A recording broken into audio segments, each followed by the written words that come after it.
Today we're going to make an electric motor out of a coil wire, a battery, and a magnet. We begin with 1 meter of 22 gauge wire. This is coated with an insulating layer. We're going to remove some of the insulation so that the wire will conduct electricity. I'm going to take my battery, take the wire, leave a tail about 3 fingers wide around the end, and I'm going to wrap the wire around the battery. Making the other end will have another tail about 3 fingers wide. Now this is the tricky part. To take those tails, wrap them around the coil right dead center so that it's nicely balanced. When the coil is properly balanced, it will spin freely. Give it just a little push and you'll observe it spinning. Like so. The next step is to sand half of the wire so that it will conduct electricity. It's really important to sand only half of it. We'll explain why briefly. So take the coil of wire, hold it vertically, put it down on your surface. With the sandpaper, you want to sand it until it's shiny copper. Make sure to sand the same side on both ends. I'll sand the top side here.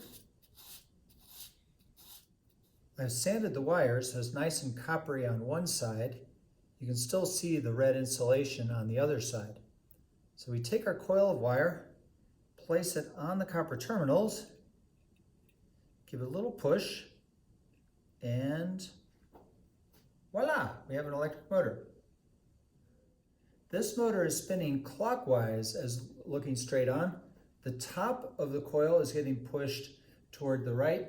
Bottom of the coil is coming back toward the left. The spin is this direction. If I use a magnet probe, I can see the magnetic field that is generated by the magnet. The magnet probe shows that the magnetic field is pointing straight up from the pole of the magnet. So we have a north pole sitting on the motor itself. The magnetic field points straight up through the coil. It's coming up. It loops around and comes in below on the bottom. So it's making a line of magnetic field coming up, out through the coil, looping around, then pointing up again through the bottom. So given that we have magnetic field coming straight up, that we have forces acting on the coil, making it spin. On the top, it is moving this direction. On the bottom, it is moving that direction. What is the direction of the current flowing through the loop that is going to produce those forces? That is your challenge. You have to do the analysis. Use right-hand rule number 2 to figure out the direction of the current. Remember, it's flowing in a loop, so it's going to be flowing one direction on the top, opposite direction on the bottom. Next thing I'm going to do, I'm going to make a few changes. I'm going to change the magnet.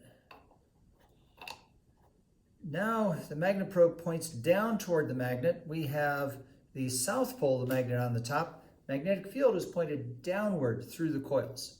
I'm going to keep the battery in the same direction so the current's flowing in the same direction. What is going to happen to the motion of the coil?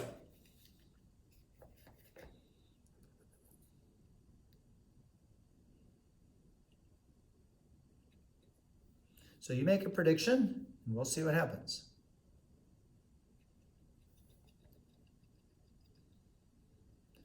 I tried to push it the same direction. You'll notice now it is spinning the opposite direction. The top is moving this way, bottom is moving that way.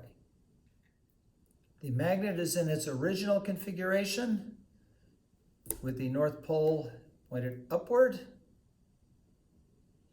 Magnetic field is pointed upward through the coil. I'm taking the battery and reversing it, so the current will flow in the opposite direction.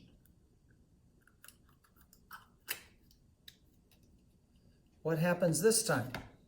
Make your prediction.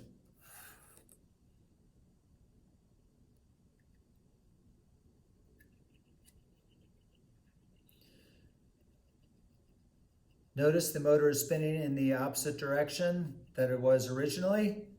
Top is pushing this way, bottom is pushing that direction. Now we reverse both. Battery's reversed and magnet is reversed. If we change both of them by the right-hand rule, what is going to happen? We have current going the opposite direction and magnetic field going the opposite direction from how it was originally. What's the direction of the force going to be? How is that going to affect the rotation of the motor? Make your prediction. Here we go. Observe the motor is spinning the same direction it was originally. Top is being pushed that direction, bottom being pushed that way. Finally, I have ruined this lovely motor. I sanded the wires on both sides so that instead of pushing halfway through the rotation, there's force acting on it all the way around. What happens in that case? You need to do that analysis. Notice it's not spinning anymore, it just rocks back and forth. Why is that the case? You need to do the analysis. You be the scientist.